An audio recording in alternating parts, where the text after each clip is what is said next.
Evening everyone, it's Chris Gilmore from Seagum Studios, bringing you a Drop Zone review for Modern Warfare 3. If you didn't know already, or you don't own Modern Warfare 3, or you don't play that much, Drop Zone is the new game type that has just been released under the community playlist section, on the playlist sections. It's very, very different to all the traditional game types. The big main difference is the kill streaks. You don't actually earn kill streaks from getting kills like you do in every other game type. On this, unless you're playing bare bones, that is, where you don't have kill streaks.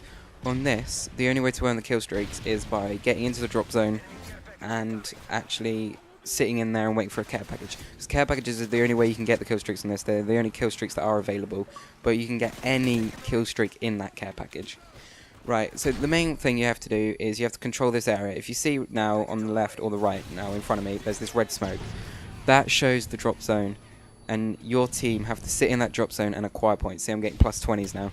That's showing that I'm acquiring points for our team. The aim is to get to 7,500 points, like a normal team deathmatch. And the way to do that is just to sit in there. The more people you actually have in the drop zone, the more points you'll be getting. You saw a minute ago on the top left, it's got, I think it's Spetsnaz and the other team. It shows the two different teams in the green and red in the top left. And it's got numbers by it that actually shows how many people you have in the drop zone. Like now it's got like none, 1, 2. See, we're getting like 2 people. And if you have 2 people in the drop zone, that means you're getting 40 points instead of just 20 points if there was 1 person sitting in it. So for every person you have an extra 20 points sort of thing. So the aim is to get as many people on that drop zone as you can to try and win the game as quick as you can. But that comes the problem. You get 6 or 7, you get 5 or 6 people, not really 7, you can't have 7 on this. If you get 5 or 6 people in the drop zone at once, the enemy are going to take you out. As soon as they take you out, you've got to spawn all the way across the other side of the map, possibly. And then you've got to run there whilst they're acquiring points. So you sort of have to play it slightly more tactically than that. Like I've seen before, the whole team have gone running in for the drop zone. Someone's just launched up a javelin, they've got 6 or 5 kills, just like that. Rocket launchers, javelins, all of that. Absolutely brilliant for this game type, because you know what people are going to be running. They're going to be heading for that drop zone. They want to win. Well, most people do. You don't really tend to find many people camping around the corners, sitting there waiting for you. They may be camping around to try and defend the actual base, but they're not going to be across the other side of the map, sat in a corner. It just doesn't seem to work like that, which is actually quite good, because I know everyone in other game types, they're always moaning about the camper who's sat in the corner. So it sort of tries to remove the camper in the corner, which is a good idea. Yeah, with the care packages, you sit in the actual drop zone, the red smoked area, for I think it's about 10, maybe 15 seconds, and then you saw on the right there it said someone's acquired a care package.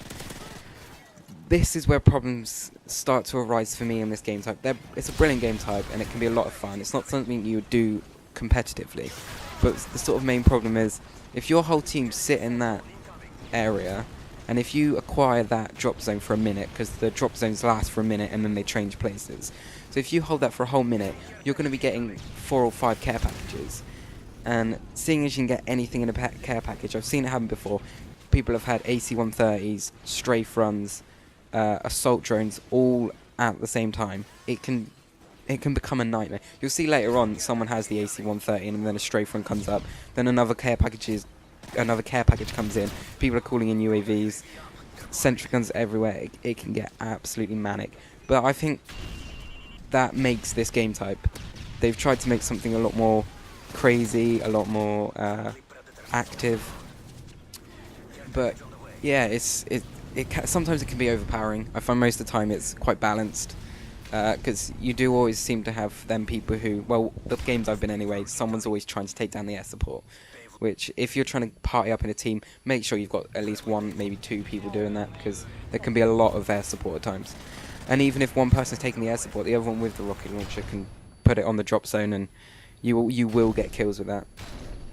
And one other funny thing I didn't realise is there can be fake care packages. The care package, the traps. And I managed to get a care package and it was a trap, and I was like, oh, well, this has just annoyed me now, because now I haven't got a care package. I thought I was going to get something good.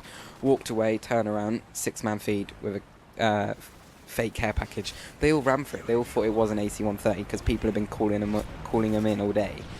And then it turns around to be fake, so they don't come up that often.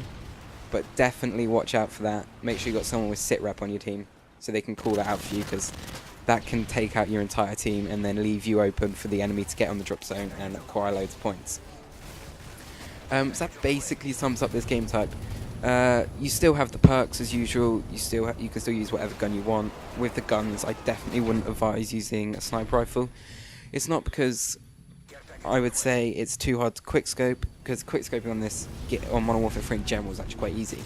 It's the fact that if the enemy are on the drop zone, you got that thick red smoke, and it can be difficult to actually see through the red smoke to find where the enemies are.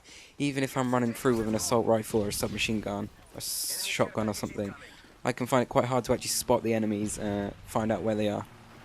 So I wouldn't advise a sniper rifle. Riot shields, I've seen people using riot shields really effectively, which can be a big benefit to your team. So if you are in a party, maybe have 1 or 2 with a riot shield, that can always help out. But one thing I will put up after this video is another video just showing how things can go wrong. Because in this video it was quite even, but we were dominating them at times. I got another video to put up where we got absolutely dominated, where they kept calling in air support. And as soon as we took it down, they would call something else in. So you got to make sure that you are first to that drop zone, or things can go badly wrong. So overall, I would definitely go and advise, check out the gameplay, give it a try, play with friends. It's more fun than competitive, and just go out and enjoy it.